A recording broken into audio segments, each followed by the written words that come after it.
Collision start कर रहे हैं आनंद। अगर मान लो हमारे पास एक बॉडी है, इसका मास है m1, ध्यान से देखिएगा, ये u1 स्पीड से जा रही है, और दूसरी बॉडी है m2, ये u2 स्पीड से जा रही है। क्लियर? आप ये बताइए कोलिजन के लिए कौन सी वेलोसिटी बड़ी होनी चाहिए, 1 की या 2 की? ऑब्वियस यार, पीछे वाले की बड़ी होनी चाहिए। आगे वाले की बड़ी होगी तो कभी कोलिजन हो सकता है, आगे वाली भाग जाएगी, पीछे वाली चलती रहेगी। कोलिजन कब होता है, दो बॉडीज कब टकराती हैं, जब पीछे वाले की स्पीड ज़्यादा है। मतलब u1 should be greater than u2, ये first condition collision. Clear?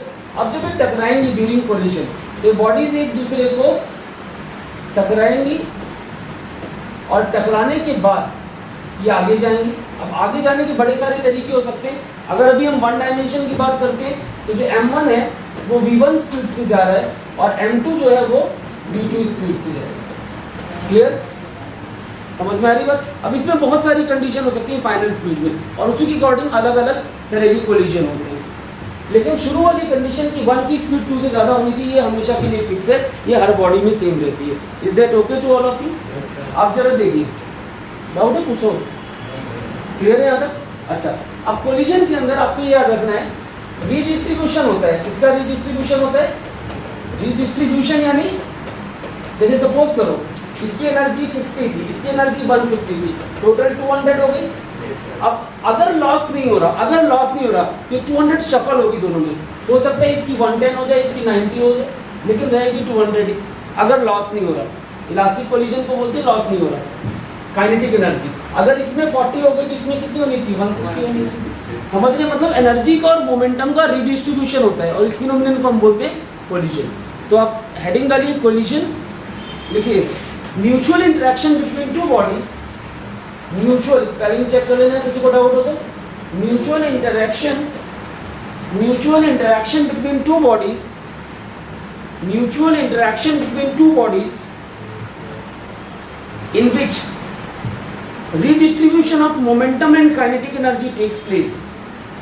Redistribution of किसका किसका होता है बताओ, बोलो बेटा, किसका किसका होता है? मोमेंटम और kinetic energy. Redistribution of momentum and kinetic energy takes place is called collision.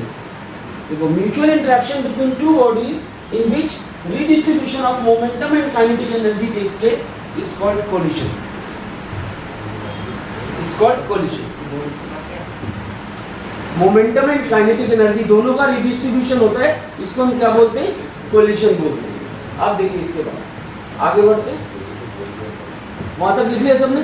अब बहुत ध्यान से सुनना, बॉडीज आपस में टकरा रही है, मोमेंटम का भी रिडिस्ट्रीब्यूशन हो रहा है और काइनेटिक एनर्जी का भी रिडिस्ट्रीब्यूशन हो रहा है। तो इस प्रोसेस के अंदर मैं आपको ये बताना चाहूंगा कि ये जो कोलिजन होता है, कोलिजन, इसके अंदर मैं 3 क्वांटिटीज की बात करूंगा। सबसे पहले मोमेंटम की बात करता हूं मैं, उसके बाद मैं आपके साथ काइनेटिक एनर्जी की बात करता हूं, और उसके बाद मैं आपसे टोटल एनर्जी की बात करता हूं। किसकी बात करता हूं? Total energy. Momentum, kinetic energy और टोटल एनर्जी। अब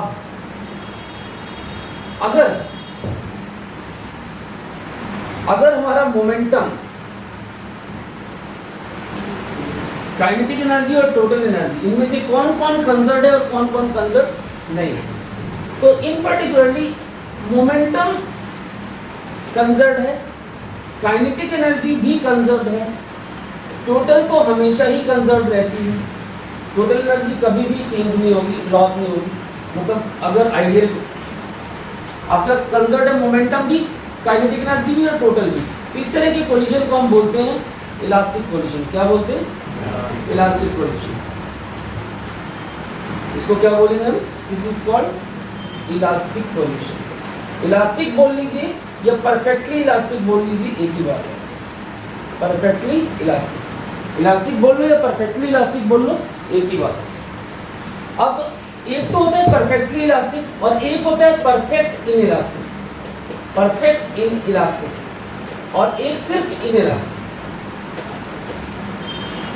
सिर्फ इन इलास्टिक। तो 3 तरह की कैटेगरीज में मैं क्लासिफिकेशन कर रहा हूं।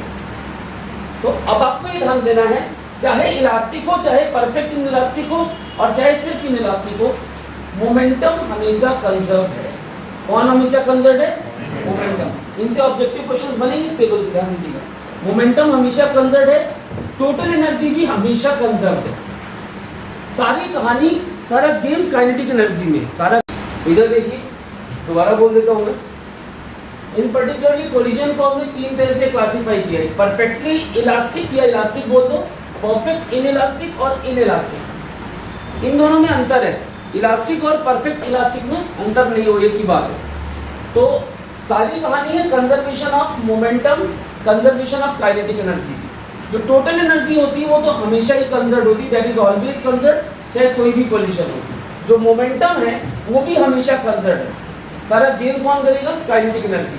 काइनेटिक एनर्जी अगर कंजर्व है तो इलास्टिक कोलिजन है, और इनइलास्टिक और परफेक्ट इनइलास्टिक में काइनेटिक एनर्जी कंजर्व नहीं है। ये बात आपको ध्यान रखनी है। आगे बढ़े। अच्छा, इसके बाद देखते हैं, लिख लिया है ना सबने? बाकी है? अच्छा, अब देखिए, अब जरा सारी कहानी यहाँ पे आगे बढ़ते हैं।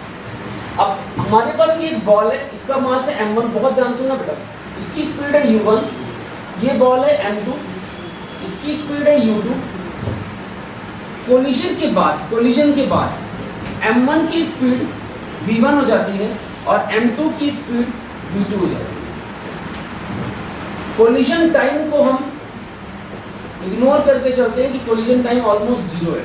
मतलब जब बॉडीज आपस में टकराती हैं, हेलो, जब बॉडीज आपस में टकराती हैं, ध्यान सुनना, टकराती हैं तो एक दूसरे को प्रेस करेंगी, फिर वापस में रिस्टोर करेंगी, कॉम्प्रेस करेंगी, फिर रिस्टोर करेंगी।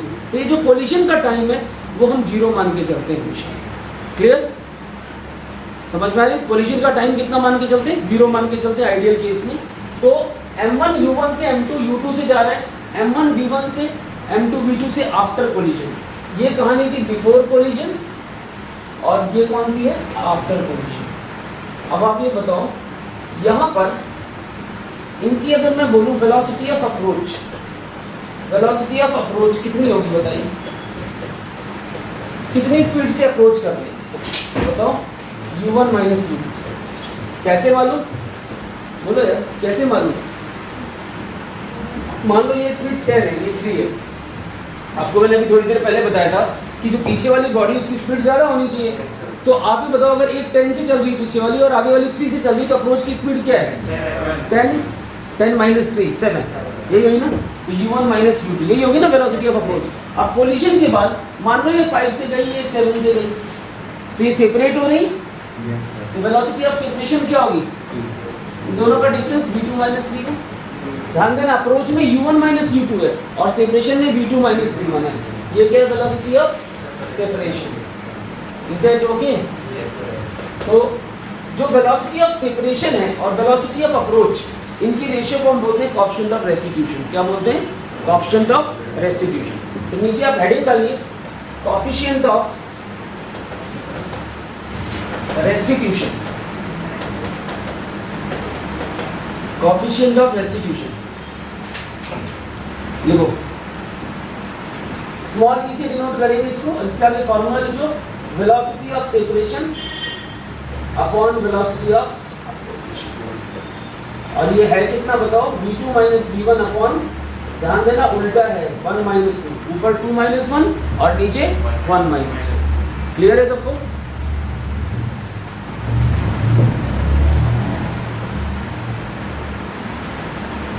v2 minus v1 upon u1 minus u2। अब ये जो कोएफिशिएंट ऑफ रेस्टिट्यूशन है, इसकी वैल्यू 1 होती है अगर परफेक्ट इलास्टिक कोलिजन, और 0 होती है अगर परफेक्ट इन इलास्टिक कोलिजन। और अगर 1 से और 0 के बीच में है तो this is only in elastic, perfect नहीं बोलेंगे, इन इलास्टिक। क्लियर? तो अब इससे इनके बारे में पता चलता है कि है क्या एक्चुअली, इलास्टिक, इन इलास्टिक और परफेक्ट इन इलास्टिक। अभी समझते हैं। यहाँ पर E1 है, यहाँ पर E0 है, और यहाँ पर E0 और 1 के बीच में कोई भी वैल्यू है, 0.7, 0.5, 0.8, 0.1, 0.2, कुछ भी। 0 और 1 के बीच में कोई भी वैल्यू है तो वो इन इलास्टिक है। 0 है तो परफेक्ट इन इलास्टिक है, और 1 है तो इलास्टिक या परफेक्ट इलास्टिक। बोलिए, क्लियर है यहाँ तक? हेलो, क्लियर है? अब देखिए, E क्या है? वेलोसिटी ऑफ सेपरेशन और वेलोसिटी ऑफ अप्रोच की रेशियो। अगर ये 1 हो गई, ध्यान से देखिए, तो यहाँ से क्या पता चलेगा? सेपरेशन हेलो, और अप्रोच बराबर है, यानी velocity of separation is equal to velocity of approach. कहने का मतलब इलास्टिक कोलिजन के अंदर, हेलो, इलास्टिक कोलिजन के अंदर जितनी स्पीड से वो अप्रोच कर रही है उतनी स्पीड से वो सेपरेट होगी। Got it? जितनी स्पीड से अप्रोच कर रही है उतनी स्पीड से सेपरेट होगी। और इन इलास्टिक में आप देखिए ये जीरो है, इसका मतलब velocity of separation upon velocity of approach is zero, मतलब velocity of separation is zero. मतलब क्या हुआ? ये सेपरेट ही नहीं होंगी, मतलब चिपक गई, दे गेट स्टक टुगेदर, एक साथ चलेंगी, बॉडीज आपस में चिपक गई, स्टक। यस और no? Velocity of separation zero है, मतलब v2 माइनस v1 जीरो, यानी v2 और v1 इक्वल। यस और नो? अब ऑब्जेक्टिव में कैसे कैसे क्वेश्चन दे सकता है? After collision v1 is equal to v2, it is कौन सा टाइप? 0 1 तो वैल्यू सबको याद होती है, अब उससे कंक्लूजन क्या निकाला हमने वो समझने वाली बात है। एक ऐसा कोलिजन है जिसमें velocity of separation velocity of approach के बराबर है, कौन सा कोलिजन है वो बताइए? ABCD, perfectly elastic. इलास्टिक या परफेक्टली इलास्टिक एक ही बात है, समझ रहे हैं ना बात को? इन इलास्टिक में कहानी में ट्विस्ट है। अब यहाँ पर क्या होगा? Velocity of separation is less than velocity of approach, क्योंकि दिस इज लेस देन, समझ में आ रही बात? Velocity of separation is less than velocity of approach. तो ये नोट कर लीजिए रेस्टिट्यूशन के अंदर, ये सारे पॉइंट्स आपको याद होने चाहिए।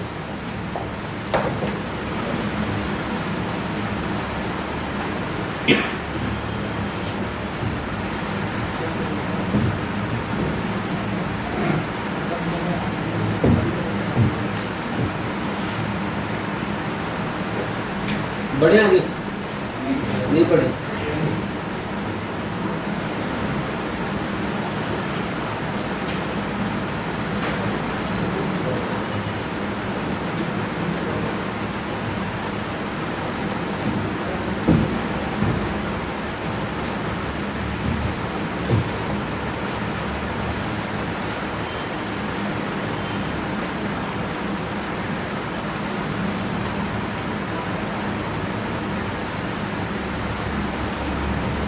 मेरे हिसाब से आपको ये बातें समझ में आ गई कि परफेक्टली इलास्टिक क्या होता है, इन इलास्टिक क्या होता है और परफेक्ट इन इलास्टिक क्या होता है। डाउट है तो पूछिए। क्लियर है ना? पक्का। अब हमें इन कोलिजन्स के बारे में एज पर और सिलेबस स्टडी करना है। तो एक तो हमें पढ़ना है elastic collision in one dimension, एक परफेक्टली इन इलास्टिक, और जो नॉर्मल इलास्टिक है वो CBSE सिलेबस में नहीं है। Getting it? क्लियर है?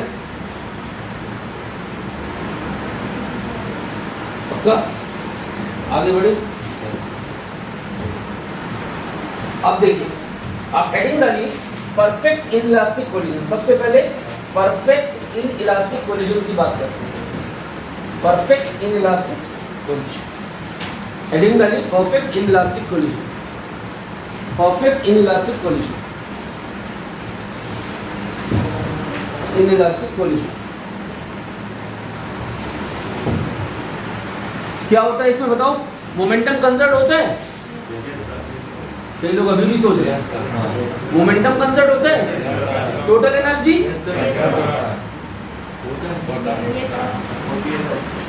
ये दोनों तो हमेशा ही होती है। सारा गेम किसका है? काइनेटिक एनर्जी का। सारा गेम किसका है? काइनेटिक एनर्जी का। तो आपके पास यहाँ पर क्या होगा? काइनेटिक एनर्जी कंजर्व नहीं होगी, यानी काइनेटिक एनर्जी का लॉस होगा। क्लियर? तो परफेक्ट इलास्टिक कोलिजन के अंदर हमारे पास यहाँ पर लिखिए एरो मार्क करके, momentum and total energy are conserved, और आगे काइनेटिक एनर्जी इज नॉट, यानी लॉस होगा। होगा लिखना है, loss will take place. Okay, क्या होगा यहाँ पे? लॉस होगा।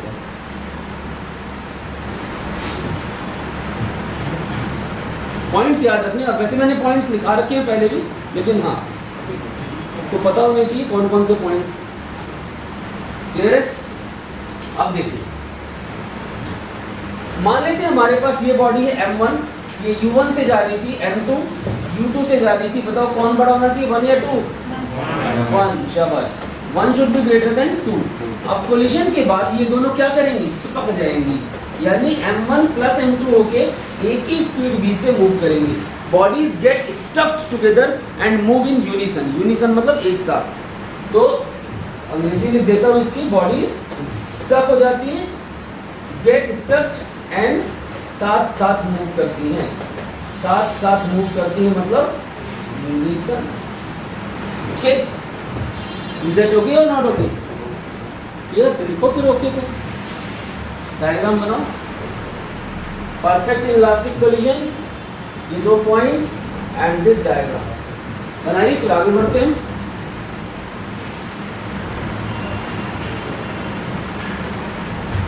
क्लियर है?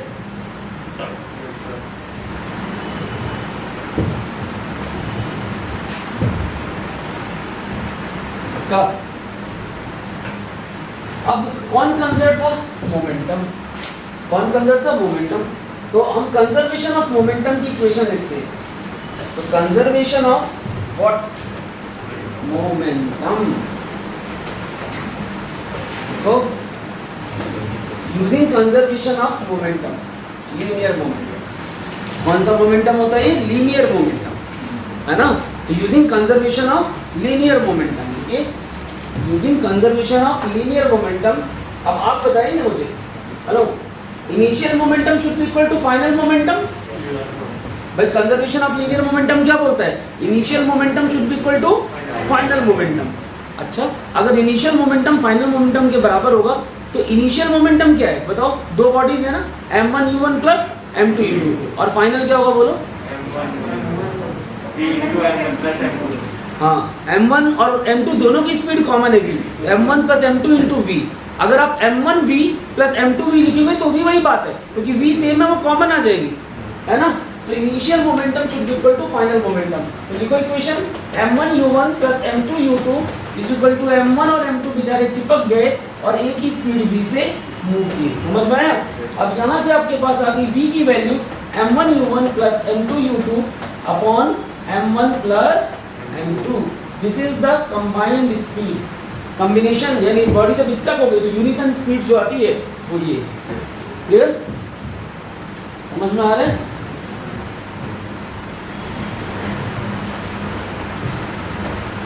नोट करते जाइए, इसको यहां तक नोट करिए।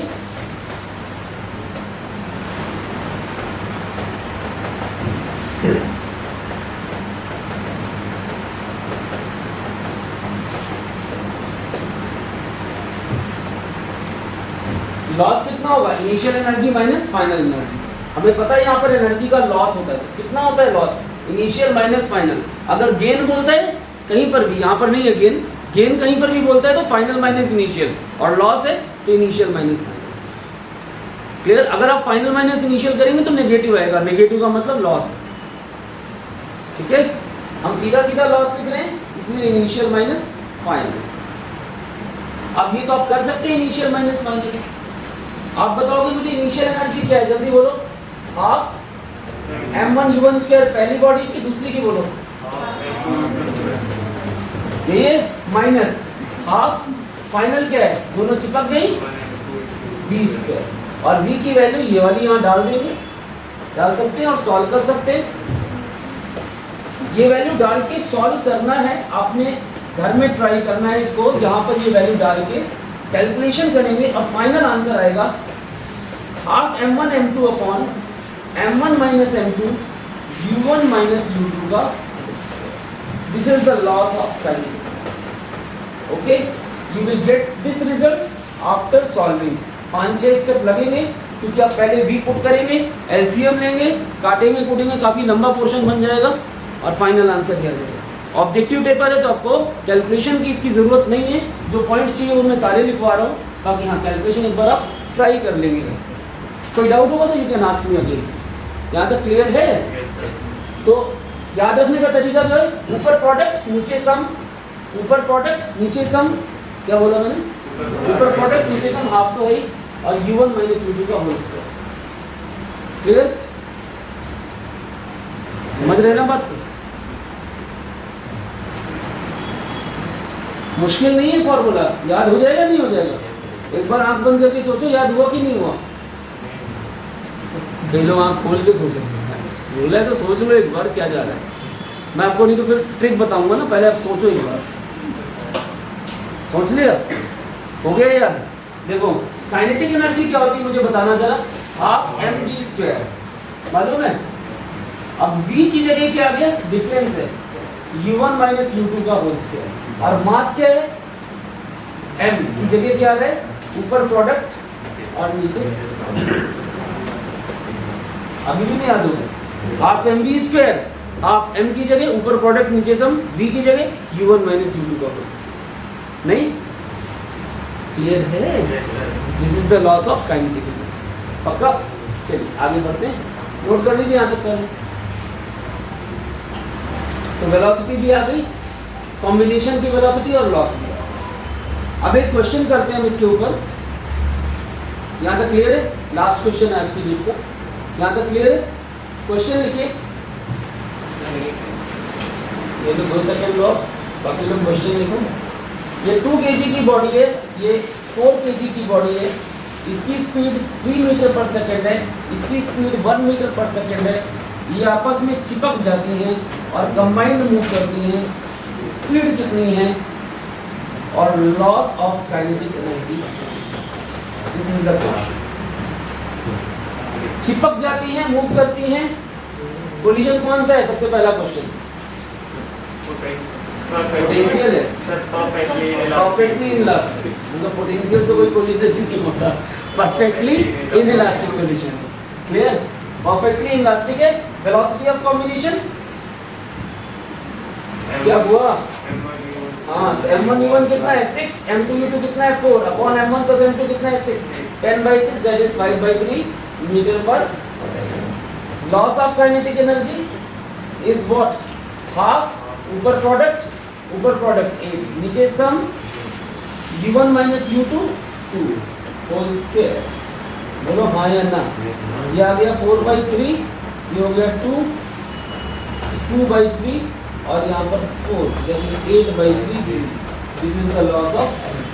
एग्री और नॉट? है ना? फॉर्मूला की जरूरत नहीं, अगर आपने ध्यान से देखा हो तो चीजें समझ में आ गई होंगी आपको। क्लियर है? तो ये था परफेक्टली इनइलास्टिक कोलिजन।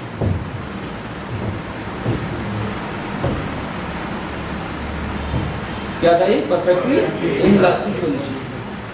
इसको नोट करिए फटाफट क्वेश्चन को, और इसके बाद हेडिंग डालिए परफेक्ट इलास्टिक कोलिजन। ये टॉपिक कंप्लीट हो गया। अगला टॉपिक परफेक्ट इलास्टिक कोलिजन इन 1 डायमेंशन। 1 डायमेंशन यानी स्ट्रेट लाइन। इसको हम हेड ऑन कोलिजन भी बोलते हैं। क्या बोलते हैं बच्चों? Head on collision. Head on collision, perfectly elastic collision in 1 dimension, bracket में हेड ऑन कोलिजन लिखो। परफेक्टली इलास्टिक कोलिजन इन 1 डायमेंशन या फिर head on collision. Head on मतलब सीधे सर से सर टकरा रहे हैं, सीधे टकराते हैं और सीधे चले जाते हैं, that is called head on collision. क्योंकि कोलिजन ऑब्लिक भी होते हैं। अब हमारे सिलेबस की अलग अलग लिमिट्स हैं भाई। बॉडी ये है, सीधे टकराई तो क्या हुआ? सीधे गई। मान लो ये है बॉडी यूं टकराई, यहाँ से यूं टकराई तो क्या होगा? ये इधर जाएगी, ये इधर जाएगी, है ना? वो ऑब्लिक कोलिजन हो जाएगा। तभी हम कौन सा पढ़ रहे हैं? हेड ऑन कोलिजन, जिसमें बॉडी स्ट्रेट लाइन में जा रही है। Head on elastic collision, 1 dimensional elastic collision. Clear? लिखिए, both momentum and kinetic energy are conserved. सबसे पहले कौन कौन कंजर्व्ड है? बोथ। कौन both? Momentum and kinetic energy are conserved. Both momentum and kinetic energy are conserved. Momentum भी conserved है और काइनेटिक एनर्जी भी कंजर्व्ड है। यहाँ पर 2 इक्वेशनें लगेंगी, एक मोमेंटम की कंजर्वेशन की और एक काइनेटिक एनर्जी के कंजर्वेशन। तो अगर ये बॉडी है m1 और इसकी स्पीड है u1, ये बॉडी है m2, इसकी स्पीड है u2, u1 बड़ा कि u2 बड़ा? जल्दी बोलो, याद हो गया अब तो है? आपके पास m1 v1, m2 v2। Clear? ये हो गया आपके पास अलग अलग स्पीड से जा रही है। v1 बड़ा कि v2 बड़ा? v1 और v2 में कौन बड़ा होगा? v2 बड़ा होगा इलास्टिक में। क्यों? v2 minus v1 should be equal to u1 minus v। Velocity of separation should be equal to velocity of approach. याद है ना? क्लियर? बाकी अलग अलग तरह के कोलिजन में यहाँ कुछ भी कंडीशन हो सकती है। टाइप्स ऑफ कोलिजन सारे इसी कहानी पे बेस्ड हैं। अगर v1 v2 बराबर है तो परफेक्टली इलास्टिक। समझ रहे हैं बात को? क्लियर है? पक्का? अब सबसे पहले क्या लगाएंगे? Conservation of momentum. क्या लगाएंगे? Conservation of momentum. फिर क्या लगाएंगे? Conservation of kinetic energy. दो इक्वेशन लगाएंगे। तो मोमेंटम का कंजर्वेशन लिखते हैं m1 u1 plus m2 u2 is equal to, बोलो, m1 v1 plus m2 v2। Kinetic energy का कंजर्वेशन बोलो, half m1 u1 square plus half m2 u2 square is equal to half m1 v1 square plus half m2 half m2 v2 square. ये होना चाहिए। बोलो, momentum initial is equal to momentum final, kinetic energy initial is equal to kinetic energy final. ये होना चाहिए। लिखना नहीं है, इसमें बीच में चेंज करना। यहाँ तक क्लियर है? अब जरा देखिए, यहाँ पर 1 वालों को एक तरफ ले आते हैं, m1 u1 माइनस v1। 1 1 वाले एक तरफ और 2 2 वाले एक तरफ। ये बन गई पहली इक्वेशन। यहाँ पर भी हाफ कट गया। देखो, यहाँ बनेगा m1 u1 square minus v1 square is equal to m2, बोलो ना, v2 square minus v2 square. ये बन गई हमारी सेकंड इक्वेशन। बनी? अब अगर मैं सेकंड इक्वेशन को फर्स्ट से डिवाइड कर दूं, सेकंड इक्वेशन को फर्स्ट से डिवाइड कर दूं, तो m1 m1 कट जाएगा। देखो, u1 प्लस v1 ये आएगा a minus b a plus b के फॉर्मूले से। और यहाँ v2 प्लस, तो v2 की वैल्यू आ जाएगी u1 plus v1 minus v। यही आएगी। बोलो, ये बन गई मेरी तीसरी इक्वेशन। क्लियर? ये तीन इक्वेशन आपको समझ में आनी चाहिए। दोबारा बोलता हूँ, एक कंजर्वेशन ऑफ मोमेंटम से, एक कंजर्वेशन ऑफ काइनेटिक एनर्जी से, और तीसरी दोनों को डिवाइड कर। ये तीसरी इक्वेशन हम कोएफिशिएंट ऑफ रेस्टिट्यूशन से भी डायरेक्टली निकाल सकते हैं आपको, लेकिन यहाँ पर हमने काइनेटिक एनर्जी से निकाला। क्लियर है? नोट करिए यहाँ तक। आगे क्या छोड़ दें? ठीक है, छोड़ दिए। जल्दी इसे टॉपिक क्या छोड़ दिए।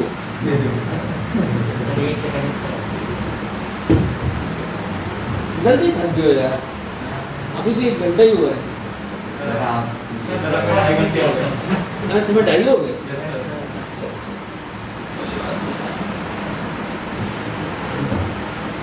इसको बीच में छोड़ दें या कंप्लीट कर दें? इसको 2 लाइनें और बाकी थी, 3 लाइनें और कर लेते, बस इतना तो कर लो। इतनी तो है ना जान, कहीं भूल जाओगे मूर्छा पा करके, मूर्छित हो गए तुम, लक्ष्मण बन गए हैं, ऐसा तो नहीं है ना?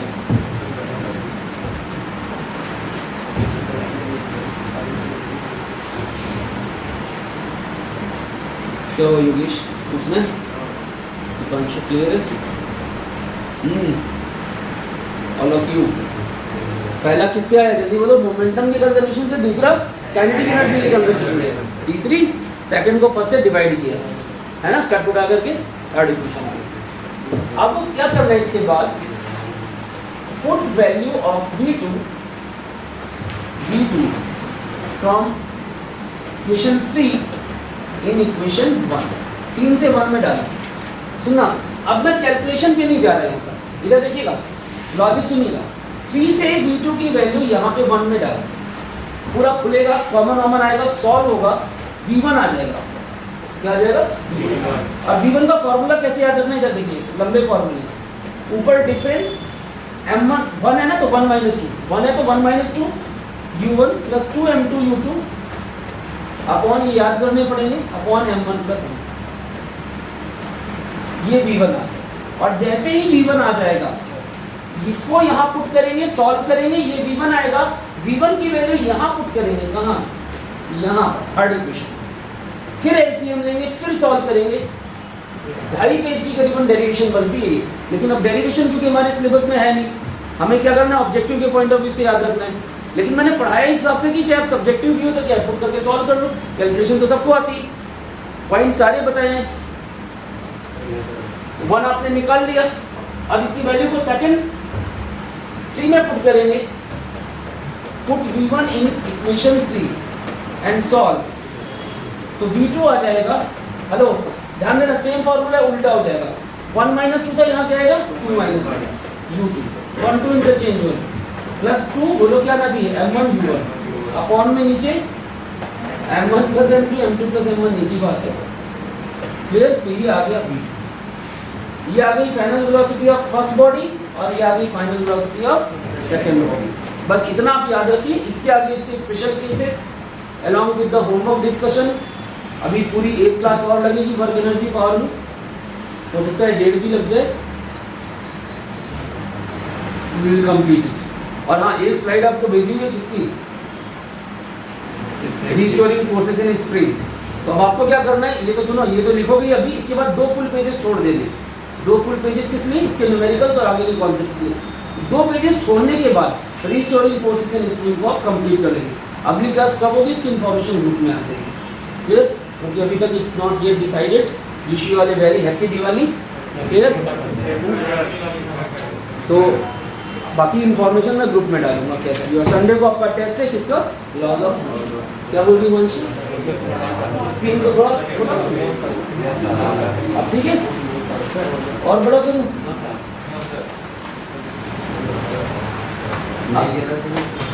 है ना। चल, क्या हो भाई, सबसे पहले उठता है और कुछ भी समझ में नहीं आता है ना।